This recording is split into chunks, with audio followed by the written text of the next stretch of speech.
Welcome once again to Lehto's Law. Here's Steve Lehto. Had a few people send me this disturbing story out of Alabama. It's from AL.com. Joe and Alfred both sent it.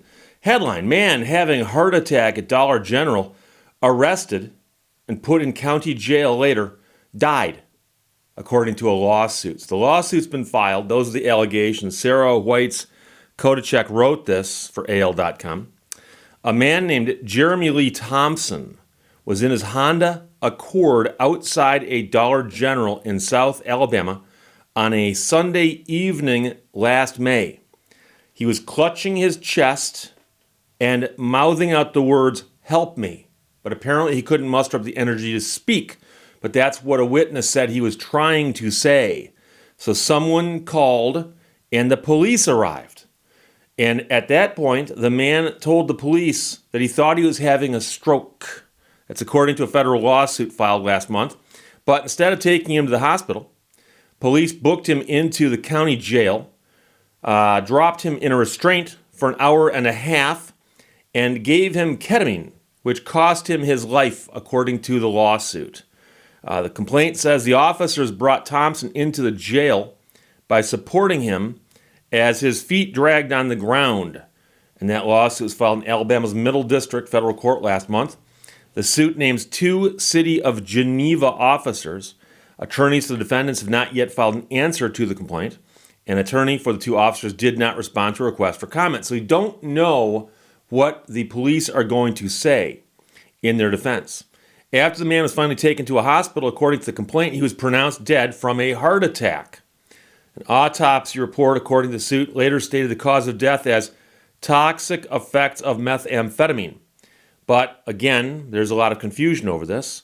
The attorney for the estate of the man who passed away, which is being administered by his grandmother, says, "I look forward to the opportunity to review the body camera footage. What I suspect it will show is evidence supporting the fact that the officers should have called for medical help instead of taking Mr. Thompson to jail." According to the suit, the two officers work for the City of Geneva, and they encountered Thompson outside the store after a customer had called 911. So somebody had called this in. The complaint says he was in obvious medical distress, clutching his chest and mouthing the words, "Help me," and making other statements that the customer found concerning. So again, this was not an employee of the store who called. It was simply a customer, another customer of the store, walking by, saw the man. He was clutching his chest and saying, "Help me." And so they called 911. That's the allegations in the lawsuit. However, the 911 dispatcher, instead of sending emergency responders, sent the officers to talk to the man. They arrived at about 7:09 p.m. Later said they found the man with an open container of alcohol in his car, according to the complaint. The suit says he was arrested for public intoxication. Now, some people will point out that generally speaking, if they encounter you and you have an open alcohol in your car, that's one potential charge. If the alcohol is in your system, okay, causing you to behave weirdly and you're driving, well, of course, that'd be possibly DUI. However, if you're sitting in your car and you're not driving, well, then that's another question altogether. But generally speaking, to determine if somebody has too much alcohol in their system, you do things like field sobriety tests and so on. Suit says he was arrested for the public intoxication, and according to that suit, tests later showed that he had zero alcohol in his system. None. So that seems to be a bit of a misestimation by the police. Upon finding the man, officers did not conduct a field sobriety test, according to the lawsuit, and they took him to the county jail to leave him in the drunk tank at about 7:30 p.m. So I believe they were called at 7:09 and 7:30 p.m. He is in the drunk tank. The county coroner, meanwhile, stated in his autopsy report, deference was not shown to the decedent. So the coroner appears to have raised an eyebrow at this one. Why was an individual who was reported as clutching his chest and mouthing the words, "Help me," not medically cleared? The report continues. And so the lawsuit alleges the officers violated policy by not taking the man to the emergency room before taking him to the jail. So in other words, here's your choice. He could be drunk or he could be having a medical emergency, but you're just a police officer. How would you figure out if he's having a medical emergency? You take him to the ER. The ER says, no, he's just drunk. Well, then you take him to the drunk tank. According to the lawsuit, the coroner's report stated that once in jail, Thompson was placed in a restraint chair. After an hour and a half, he showed signs of serious distress. He began to shake and sweat profusely as his emergency medical state became more dire, the complaint states. The Geneva Rescue Squad arrived around 9:13 p.m. and gave Thompson a dose of a tranquilizer to calm him down, according to the complaint. He was then taken to the emergency room and admitted at 9:50 p.m. for a possible overdose that had lasted an estimated 3 hours, according to reports by the emergency responders referenced in the complaint. So it sounds like they may not have been on the ball either. But remember, the police made contact with the man at 7:09, and they are calling the emergency people at 9:13. So it takes them 2 hours and 4 minutes to go, hey, maybe we should have a medical professional look at these situation here.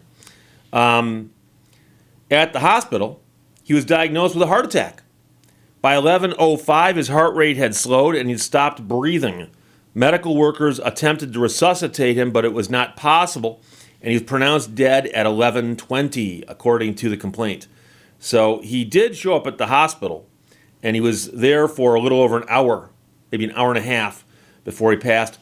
The complaint alleges that Thompson's life could have been spared if he had been taken to the hospital sooner.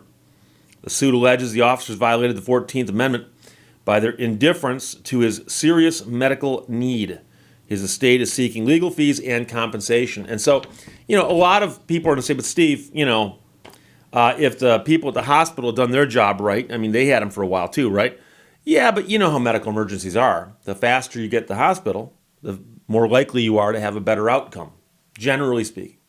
So the real question is, the report comes in, man clutching chest, mouthing the words, help me. What does that mean? What does that mean? Well, it could be a drug overdose. It could also be a heart attack. Could also be a stroke. Could be all kinds of stuff.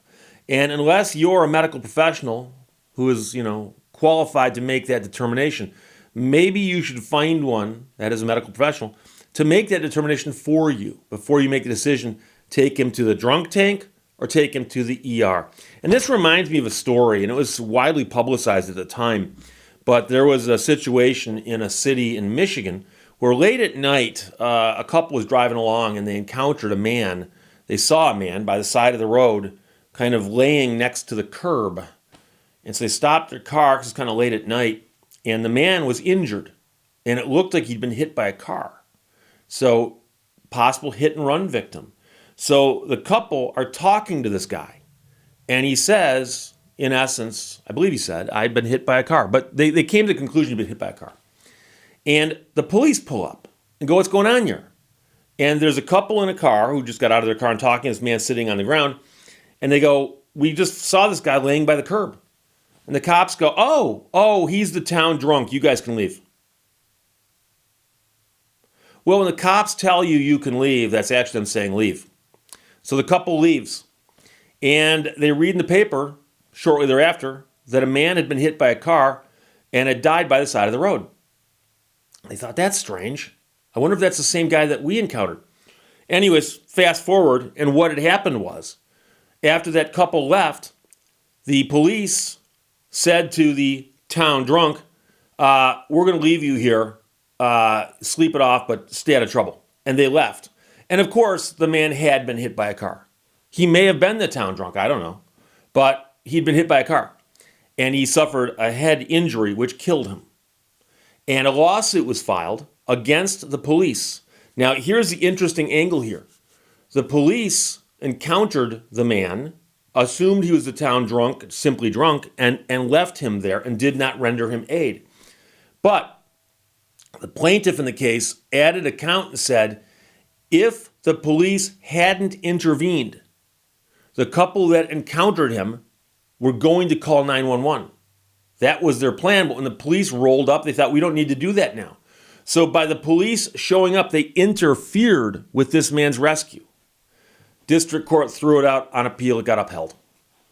Court said, well, guy got hit by a car. That's what killed him.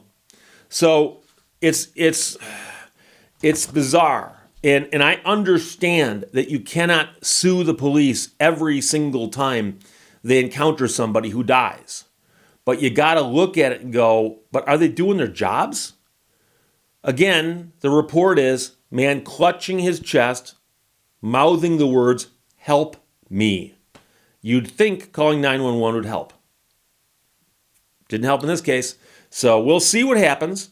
The defendants have not filed an answer yet. Their answer might deny all of this and provide evidence that goes the exact opposite way. Anything is possible in this crazy, topsy-turvy world in which we live. But Joe and Alfred, thanks for sending it. From AL.com, Sarah White's Kudachik wrote that. Man having a heart attack at Dollar General arrested and put in jail and died, says the lawsuit. Questions or comments, put them below. I'll talk to you later. Bye-bye. Thank you for watching Lehto's Law. Just because you got the monkey off your back doesn't mean the circus has left town.